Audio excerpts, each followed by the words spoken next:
একটা নাচ রেখেছে বন্ধুর দেখাশোনার জন্য। এখন এই বন্ধু নাচ রেখেছে এই কারণে বন্ধুর বউর ঘুম নেই। বন্ধুর বউ এই নাচ চকি দেওয়ার জন্য রাত্রি ঘুমায়ও না।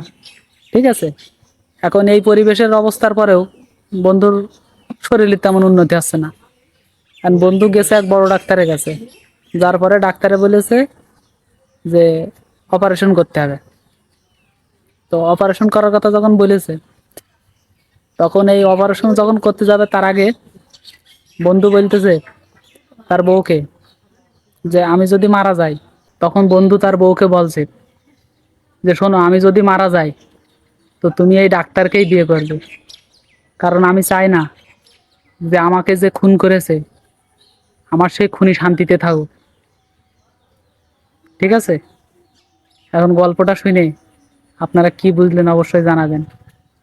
আমি কিছু বুঝিনি।